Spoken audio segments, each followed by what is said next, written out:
All righty, I shall do so. So welcome everyone, and we might get more people in before the hour is over, or the hour and a half, or however long we take. Thanks for coming. I know Saturdays are tough. We're very happy to be starting off 2023 talking about critique groups, because that's something that a lot of our members have been asking about. Peer reviews, critique groups, beta readers, and whatever you want to call it. And we happen to have an expert on that, Karen Robbins. She's been involved in critique groups for a long time, and in fact, such a successful one that they authored a novel together, a beautiful novel that's called Thoughts and Prayers. And so she has graciously agreed to come and speak to us about the particulars, what makes a good one, some of the ins and outs. She'll be taking questions about halfway through and then again at the end. So please hold on to your questions. Don't put them into chat. We'll just do them live. Karen, are you ready to take it away? I'm ready. Good morning, everyone. I'm happy to be here today to talk about critique groups because I am a big fan of critique groups. I started writing fiction about 20 years ago, and that's when I joined my first critique group. Since then, I've been in about half a dozen other groups, and all of them have helped me grow as a writer. So I want to start with a definition of what a critique group is. And it's simply a number of writers who meet on a regularly scheduled basis to review each other's work, to provide encouragement, to offer suggestions for revision, with the overall goal to increase the quality of the writing. And the key factors in that definition are you meet on a regularly scheduled basis, and the goal is to improve the overall quality of the writing. Now, if you haven't been in a critique group before, it might be a little scary to expose your writing to other writers. It could be a little intimidating. So I would just say to join a critique group takes a little courage, because you might be afraid the other writers would say, oh God, that's awful. I hated it. And I think you should throw it all away and start over. Well, I will tell you, with my experience in critique groups, I've never heard that said to me or to any other writer. Because when you think about it, writers are empathetic. If you're writing fiction, you have to be empathetic. If you're going to talk about the motivations, the characterizations, the backstory, the quirks, the resilience of your characters, you have to be empathetic. And if you're writing poetry and you're trying to get an emotional response, you have to be empathetic. And even if you're writing nonfiction, you have to think about how the reader's going to take in the information, how much to tell them, when, and what order. So empathy is part of being a writer. So don't be worried about that if you join a critique group. However, maybe you didn't show your work to other writers, but maybe you showed a story to a parent or a spouse or a good friend or a coworker whose opinion you value. And that said something to you like, it was good, I really liked it. And who doesn't want to hear that? It was good, I really liked it. But that is not the kind of feedback that's going to help you improve the quality of your writing. And what you want from a critique group is the kind of specific suggestions that are going to help you improve your writing. Let me give you an example of a suggestion I got from a critique group long ago, which I've shared with others, which really, I think, helped me with my writing. And the man said, okay, I want you to go through your story and circle every time you use the word was. And then I want you to go through it again and circle every time you use the word felt. And then again, and every time you use the word seemed. And then I want you to revise to eliminate as many of those words as you can, because they are weak verbs. And if you want to be a strong writer, you have to use strong verbs.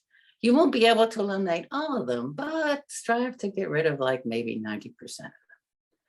That's the kind of feedback from the critique group that will really help you improve. Okay. Also, I should emphasize that critique groups are not a one-way street.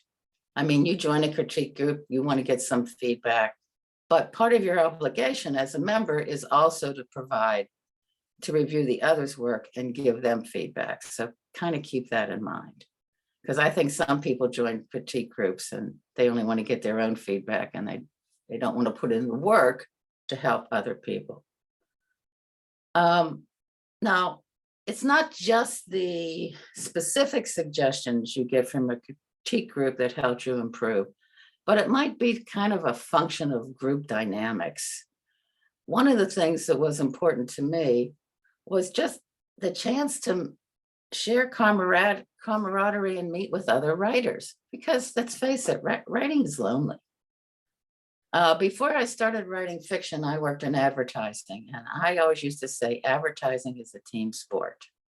You know, to put together an ad campaign, we needed an account director, a media director, creative director, copywriter, an art director, production manager, broadcast producer, media buyer. It took a whole group of people.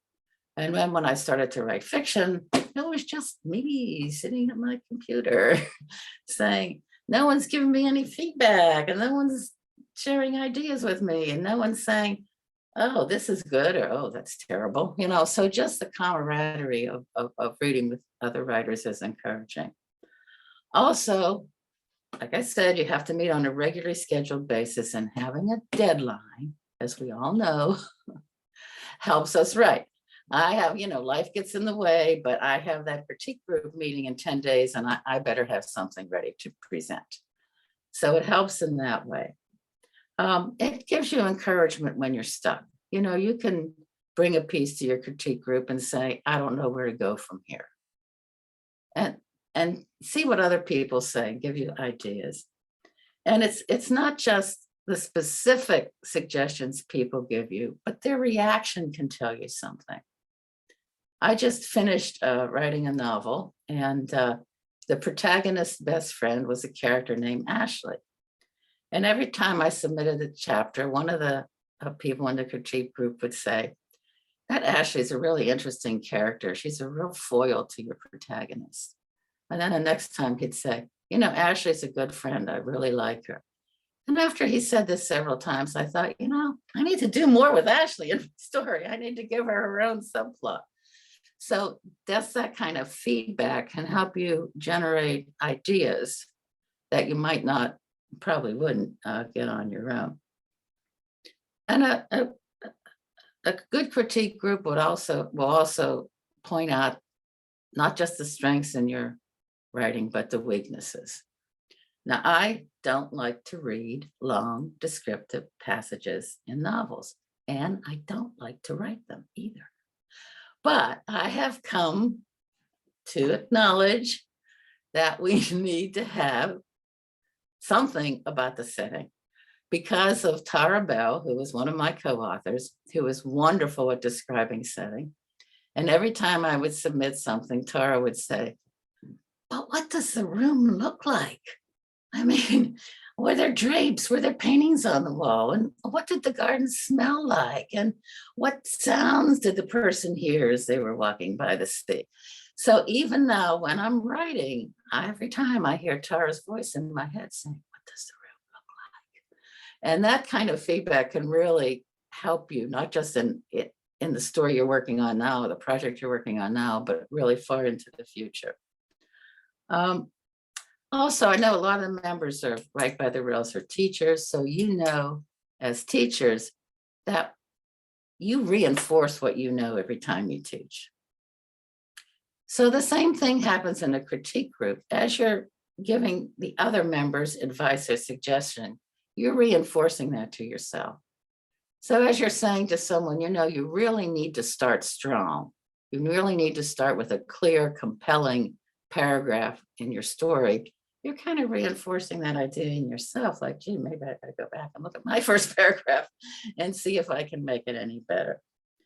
And I think it's important to say in a critique group, you also learn from the feedback of other members to their stories, not just to your story. It's not a selfish thing. You have to approach a critique group with an open mind. But what you hear people say about others' writings, you can apply to your own, or it might give you an idea of a direction that you want to take. So that's my fan mail for critique groups. I'm going to go on and talk about how the groups actually work and give you examples of 2 different kinds of critique groups. But first, are there any questions so far? I just really needed to hear this because we do a lot of collaborative writing at work, and it is really hard sometimes to give and accept feedback. So, and you're right. You're like, the more that you say it, the more that you hear it, it gets stronger. So thank you. Okay. I have a question. Yeah. So I've been like in a writing class, like through the adult education courses through Nova, but where else can you find writing groups or critique groups? Well, first I would check with libraries, with your local library. If they don't have a group, ask to meet with the head librarian or the person who heads up adult services, because libraries are the perfect place to sponsor a critique group, and they can also help promote the group. And we'll talk about that a little later. I know Right by the Rails has talked about it, so maybe they'll. I was just going to say that we're hoping Kim to set some up. This is our first step to organizing our own critique groups. So hopefully that is coming soon to a, Right by the Rails meeting near you. Great. Okay. Any other questions? Okay, let's talk about how critique groups actually work. And I want to start by saying there are no federal regulations regarding critique groups. There are no state laws. There's no county ordinances. Each group works the way the leaders and the members want it to work. In general, however, there are a couple guidelines I would recommend. One is you need separate groups for fiction, poetry, and nonfiction. Do not combine them. It will not be productive to anybody because they are different crafts, they are different disciplines, and combining them would be like asking an electrician to evaluate a plumber's work or a plumber to evaluate a carpenter's work. It's just not the same. They're all crafts, but it's not the same. So you need to have separate groups for fiction, nonfiction, and poetry.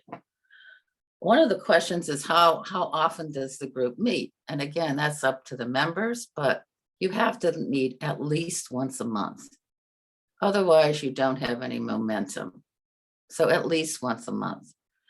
Some groups meet once a week. Some groups meet twice a month.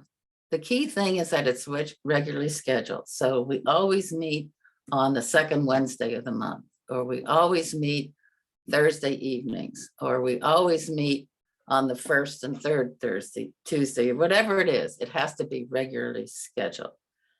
Usually the groups would meet for about 2 hours because that's really as much as anyone can absorb with the mental energy, because you really have to focus and pay attention in your group, not just to what your pieces, when your piece is being discussed, but when the other pieces are being discussed, what people are saying, how the other members are reacting. So 2 hours is a pretty good time limit.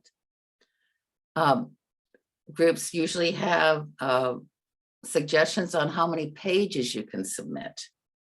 5 pages to 10 pages is a pretty good range. How many members you can have, I will go out on a limb and say I think 6 is the perfect number. Now think about it. If you're meeting for 2 hours and you have 6 members, that means each member's piece gets 20 minutes worth of time. And 20 minutes worth of time, because you've got 5 other people giving their critique of it and discussing it, that's probably about right. So I think 6 members is a good number if everyone shows up all the time, which doesn't always happen.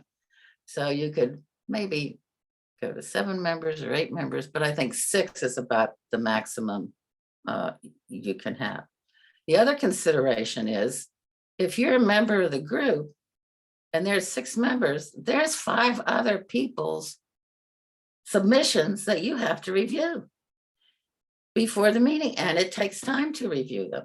You know, I usually go through and read it through once to get the general sense of what it is, and then go through it again and think about what I'm going to say and how I'm going to say it. I use track changes on Word as a way to make comments. Some people handwrite it on the print it out, handwrite it, and give it to the other members.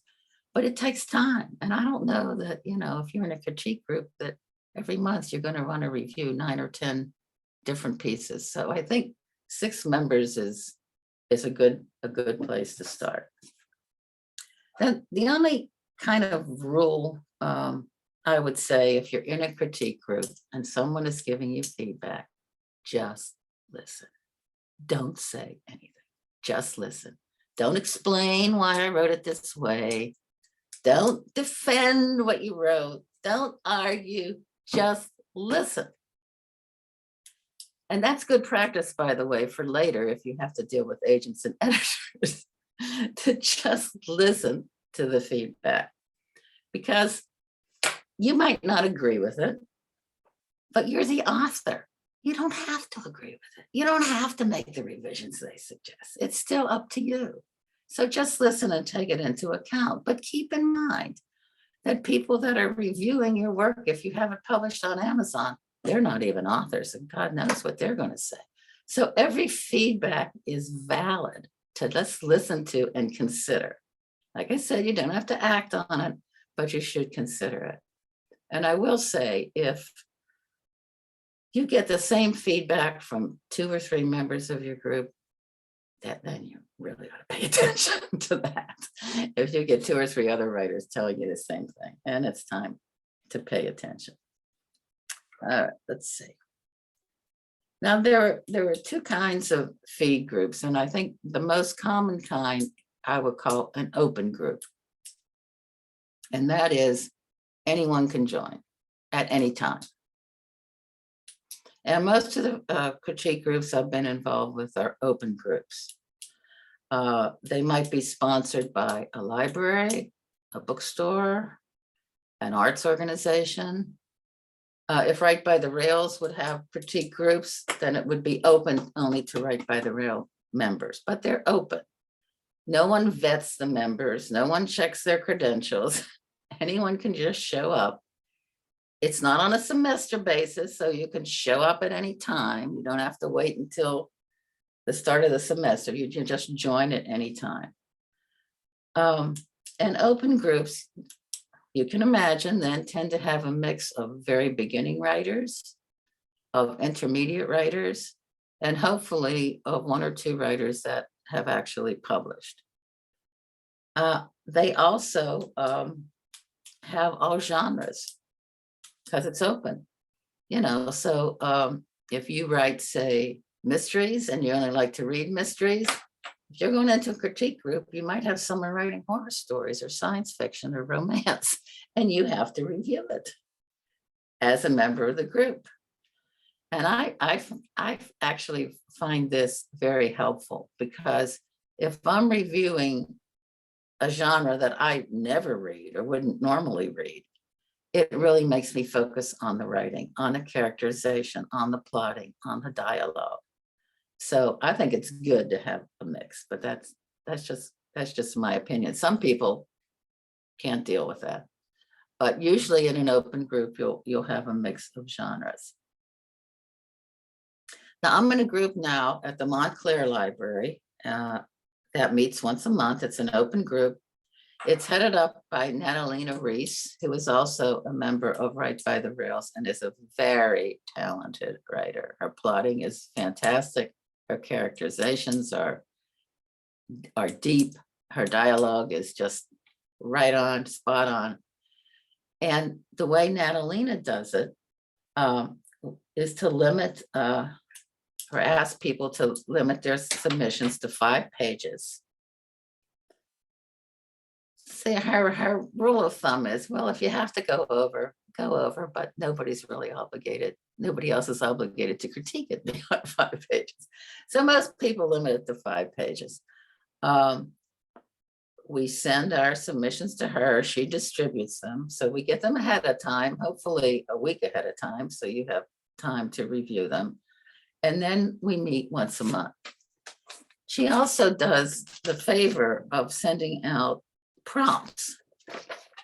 So it's kind of like, well, if you're not feeling creative this month, or you don't know what you want to write about, here are prompts. So here are some of her recent prompts to give you an idea. 1, set your story in a magical bookshop. 2, write about a professional who was called back to serve their community after retirement. 3, write about a character who discovers something while raking leaves in their neighborhood. 4, write a story about someone coming to terms with how different they are from their younger self. 5, write about a character going to great lengths to return an unwanted gift. 6, and sometimes she sends a picture, to write to the picture. You don't have to write to any of those prompts, but she just provides them in case, your creative well was running dry. And that's really a nice thing to have. One of the things about open groups, though, is you do tend to have a lot of in and out members. You have people that come once or twice and then they drop out. So that might be a little difficult if you're wanting to put chapters of a novel through a critique group, though Natalina and I both do anyhow. But you have someone come in when you're reading chapter 20 and they say, but I don't understand this character. Well, because you didn't read the first 19 chapters. So they tend to be a little better for shorter pieces, but they can work for novels. All right, so open critique groups, like I said, are really probably the most common kind, but there's also, I would call them by invitation only groups. And before I get into that, are there any questions so far on how critique groups work or open critique groups? No This question. isn't a question, but I just want to say how valuable and informative this is. I love it, and I'm glad I came. Oh, thank you. Thank you. I'm surprised that a mix of genres you found that to be not too difficult, because I do have some experience with a critique group where I was the only fantasy writer, and a lot of the people didn't read fantasy, and fantasy requires a lot of patience to figure out the world that you're in, because it's not the world that we live in. So have you ever experienced any difficulty with different genres? Well, actually, Natalina, who heads the group, writes what I would call fantasy romance. That's not a category I read or would ever choose to read. But because she's such a good writer, like I say, I can learn from reading her stuff, and she provides excellent feedback to the other members. So it probably comes down to the individual writers and what they write. Science fiction is a little harder for me to critique because I don't know the parameters of science fiction or how it's supposed to be. But mostly it hasn't been an issue for me. I could see, though, you were just in the wrong group. Okay, anything else? No, all right. Now that by invitation only groups, these are not open groups. These are writers who know each other and decide to get together and form a critique group. And this was the group, I think, as Marielle mentioned, that we actually got together and co-wrote the novel Thoughts and Prayers under the pen name Leanne Post. So I guess that was the ultimate critique group. But it started out, Tara and I were in another group. We left that group. We asked Ginny to join us. And then Ginny asked Kathy to join us. And then when we got to the 4 of us, we said, that's it. That's it. We're not letting anybody else in, because we really had our procedures down and our process down. And the way we did it, And by invitation only group, you're not going to have any beginners. You know, it's going to be writers that are more on an intermediate to advanced level. So you're not going to have to explain point of view to them. Okay. We did not send anything ahead of time. We read aloud 10 pages.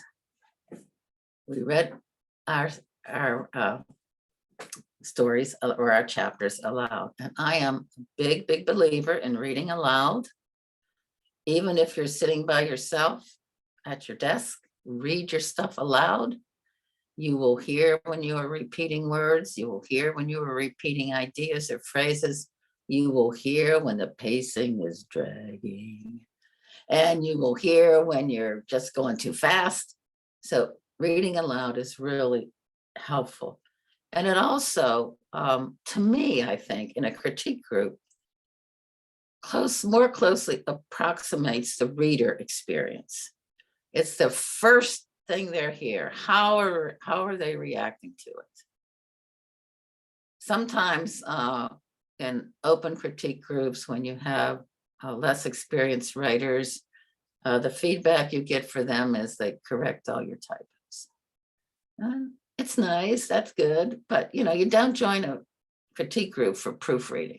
You know, you join a critique group to improve the quality of the writing. And I think reading aloud, you know, works for short stories as well as novels because you have the continuity of the group. This group met every week, 10 pages every week.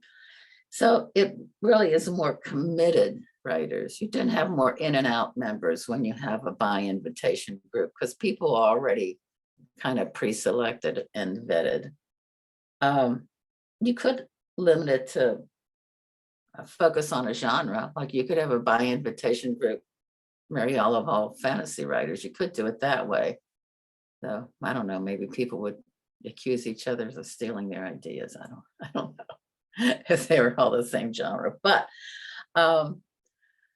in our group, we were all mainstream writers. 2 wrote adult fiction and 2 wrote YA fiction. So we didn't have any, you know, genre issues. And we limited it to 4 writers. And again, that's the time limit, 2 hours. Everybody had a half an hour. You're reading it aloud. So that takes some time and you need time for discussion. So those are the 2 kind of groups you can have, either an open group or by invitation only group from writers who kind of know each other. And where to find critique groups, I mentioned already, libraries are a good source. There's one in Montclair. Chin Library has something called Writing Fan Fiction. Anyone writes fan fiction? And there's an online group. I've not used them. I just know them, called critiquematch.com. You might want to check them out. I think they're probably trying to sell you services, but Sounds like a dating service, doesn't it? yeah. So that's about all I know about critique groups. I hope it's been helpful to you and got your own thoughts spinning about how you might set one up. Karen, if I can ask you, Yeah. You mentioned you don't join critique groups for proofreading, right? So do you guys have some kind of checklist? This is what we're looking for when we're critiquing other people's work, anything like that? No. Sorry. Honest? No, I mean, you're giving your kind of professional opinion as a writer, you know, and that's, I mean, like I said, it's nice to have someone catch your typos, but that's not why you join a critique group. You want to get their reaction as a writer, you know, is the dialogue natural? Is the plot progressing fast enough? Is the character believable? You know, that's the kind of feedback, you know, you want to have. And do some authors come with a question for their critiquers, like, Yeah. hey, read this and tell me? Yes. Some ask for specific, suggestions or feedback kind of along that line, mostly on the characterization. I know Nancy had a question. Unmute, can't hear you. You need to unmute. I thought I had, sorry. That was supposed to be the applause emoji or whatever you call that thingy. Sorry Thank about you. that.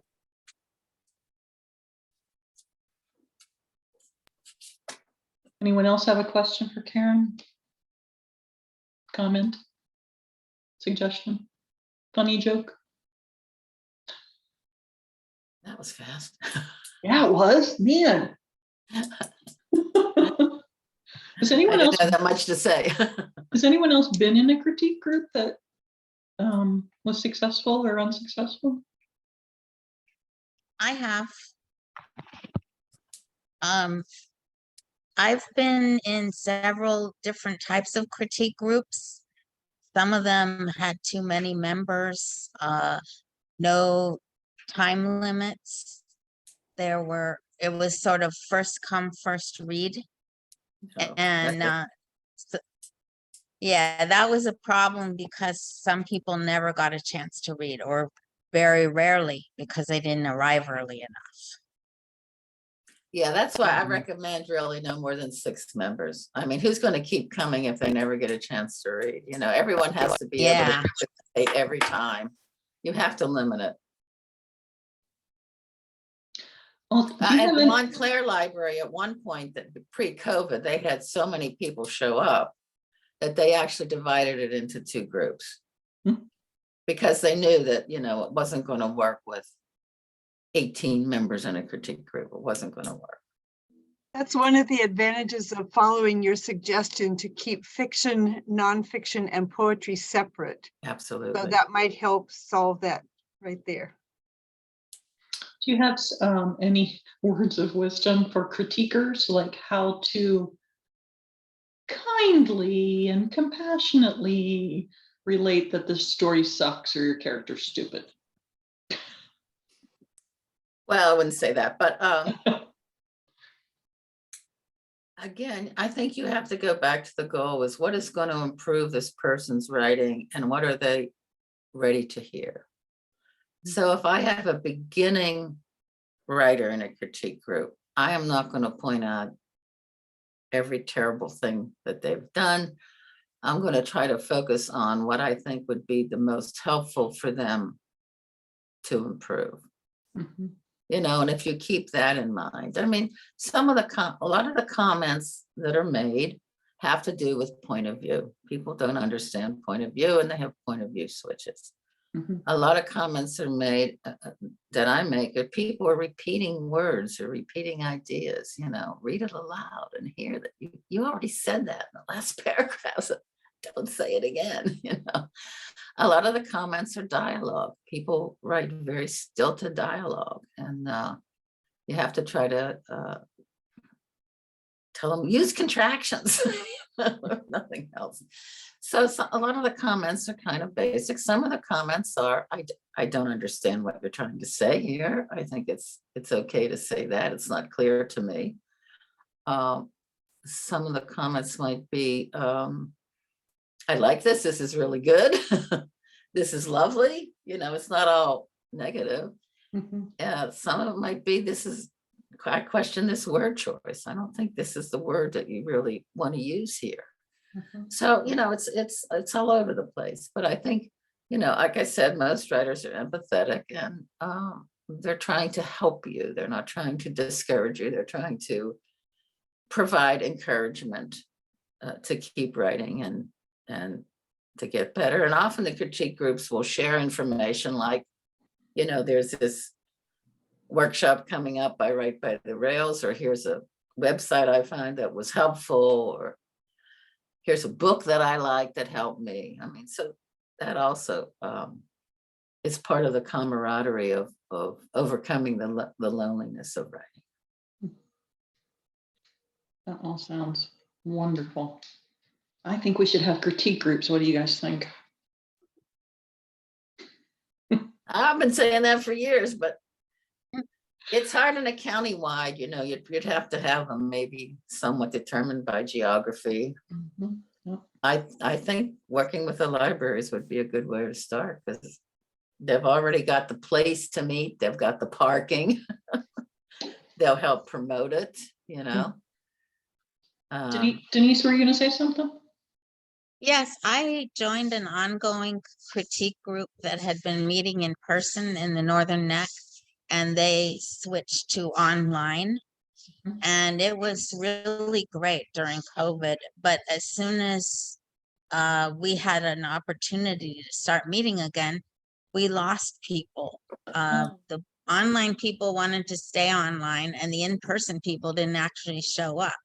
So I think you might need to decide right away if it's going to be in person, and if you will also have backup Zoom, or if it's definitely in person, it should probably stay that way.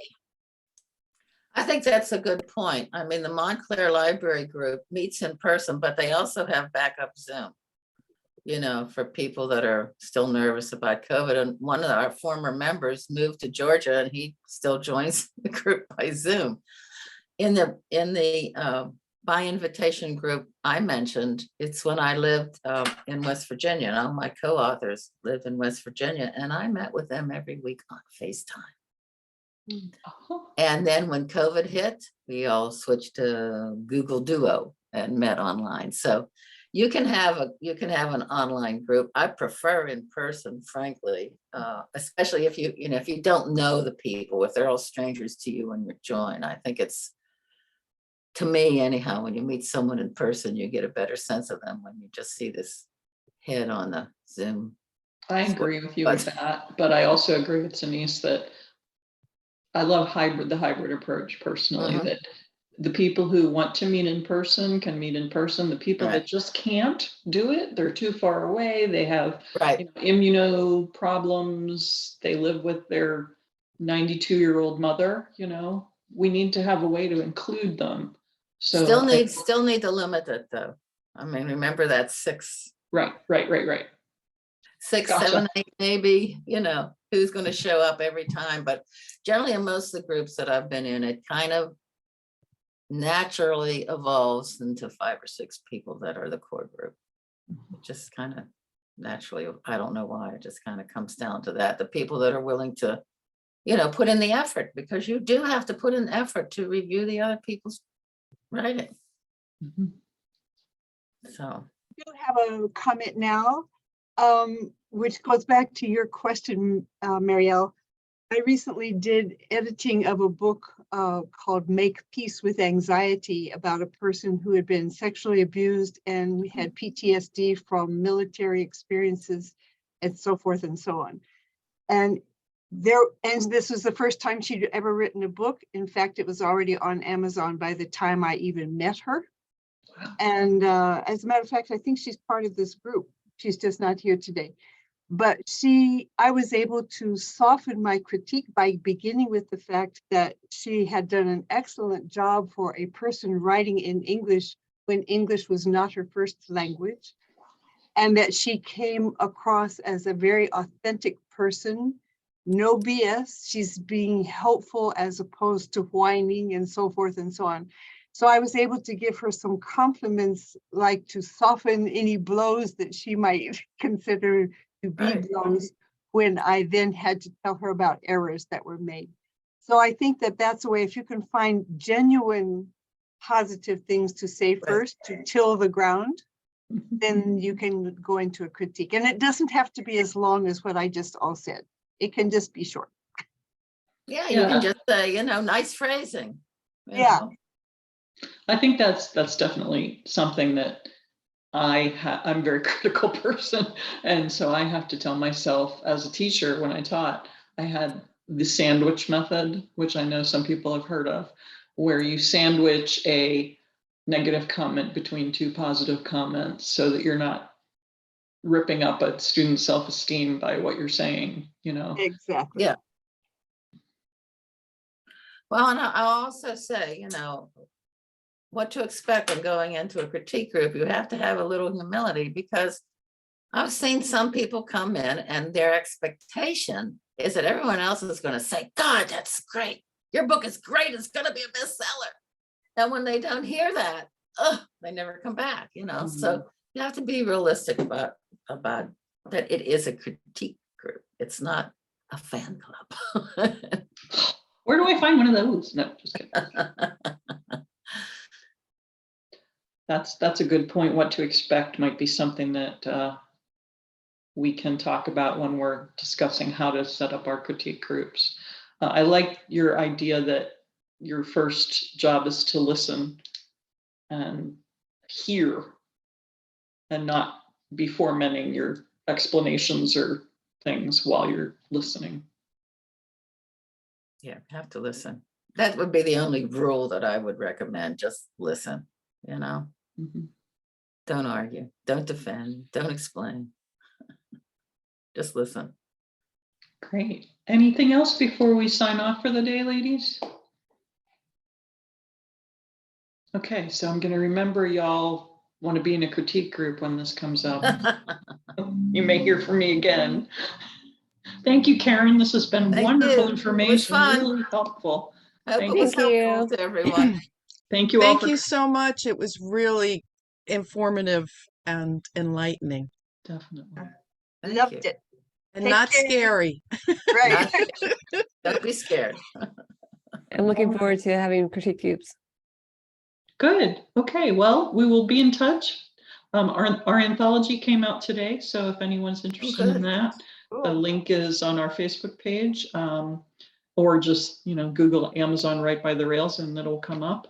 Okay, before you go, I'm going to plug my book. Oh, yeah. This was written by the critique group, Thoughts and Prayers. I reviewed it on Goodreads. Oh, thank you. It's what we do as fellow writers. We read our fellow Thank writers' you. books and we leave a review. A good one, I hope. And Yes. Karen, I'm glad you put that back up there because when I revisited the title of your book this morning to find when I was finding the link for the Zoom, I've been using that expression for the last few days. Thoughts and prayers are what I shared. My former student, who is a good friend of mine's uncle, died this morning. And that's what we've been saying for the last few days, just to let them know we're thinking about them. So I think everything happens for a reason, and that was a good title. So thank you. Thank you. Okay. Well, we will hopefully see you all again soon, either in person or on Zoom. And we will try to do more events, more hybrid events, and let you know when they're coming up. Thank you all for coming. And see you Thanks. soon. Thank you, Thank guys. you, Karen. Bye-bye. Keep warm. You too. Bye. Bye. Bye.